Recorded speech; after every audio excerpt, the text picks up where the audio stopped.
When? Let's go back to basics. The foundations to any dish lies in the stock. You should always have some on hand to make demis, soups, any of the 5 mother sauces, or just to drink for nutritional benefits. Hey, my name's Chris Rivest. I'm not a chef, but probably neither are you.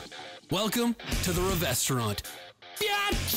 First, you're going to need to invest in a quality stock pot. Doesn't have to be expensive, but it does have to be pretty big. Start heating that up while we prepare our mirepoix. Carrots, celery, onions or leeks, and a little bit of herbs. You want to start by washing your carrots. Some people like to peel them. I don't really think it makes a difference. Just make sure washing all the poo particles off. Chop off the little heads and then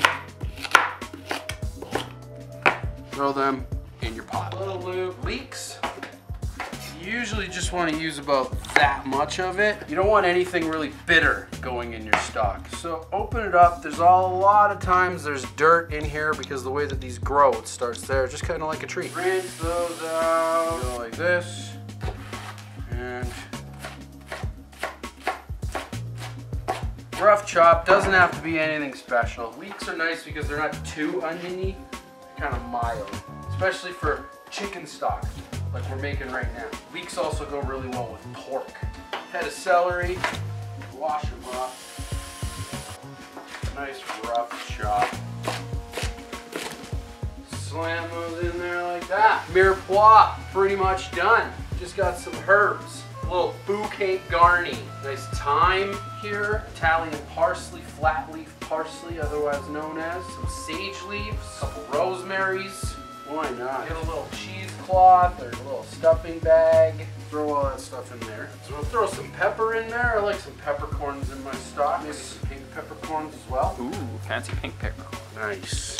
String. Make a little knot. And then leave a lead so you can tie it off. And then you can pull that out whenever you want. Just bring this up to a nice sweat. Throw a little salt at it. Hooray! So in there right now we have a classic mirepoix. The Holy Trinity. I like to usually throw some mushrooms in my stock and in my broth. It adds a lot of nutrition. These things clean up free radicals in the body. They also add an incredible earthiness to your broth. Clean them up, shiitakes, creminis, rough chop. It's gonna boost so much flavor into this stuff here. So there's a little bit of a difference between a broth, a stock, and a demi-glace. A demi-glace is a really, really reduced stock. A stock is something you use for cooking. Bone broth is typically used for nutritional benefits. You want to include things with lots of collagen, meat on the bones, like oxtail is really great.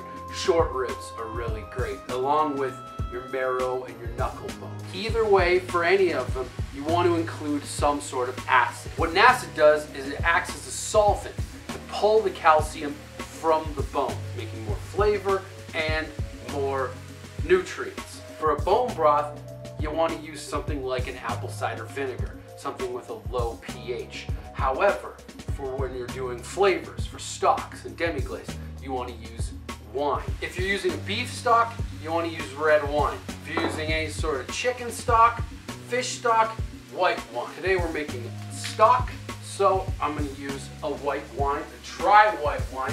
The Chardonnay is fine. Deglaze the pan and let that kind of cook in a little bit. Any friendly neighborhood butcher shop should be able to hook you up with really, really cheap bones. I also have some chicken skins and necks and backs and all types of good stuff. Rinse it off with some cold water.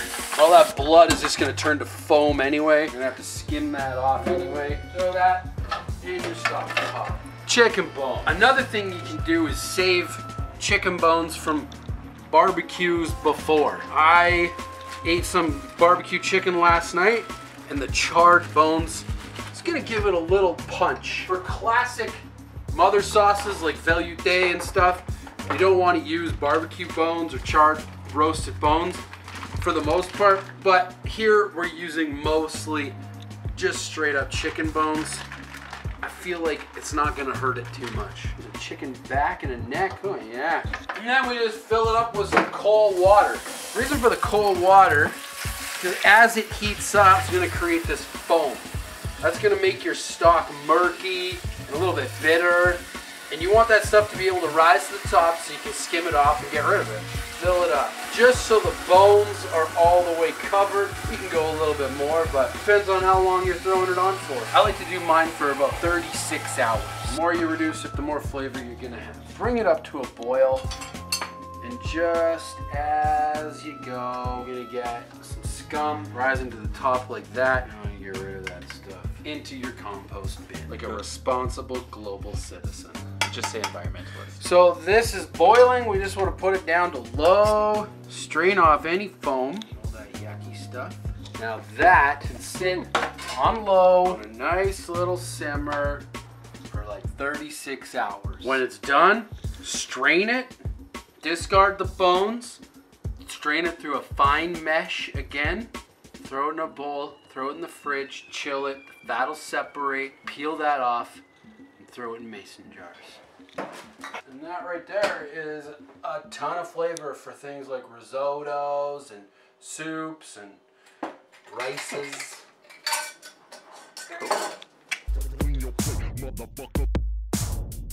Clean your plate, motherfucker. Clean your plate, motherfucker. Think about the stop and chilling. Clean your plate, motherfucker. Think about the stop and chilling. Clean your plate, motherfucker. Think about the stop and chilling. Clean your plate, motherfucker. I like it nice and thick and nice and hard. Fill it up. I mean, you can pull that out whenever you want. Within the foundations of culinary, one would argue lie the 5 mother sauces of French cuisine. They were invented a long time ago by some French asshole that nobody cares about now, but they are still an essential accoutrement to most dishes.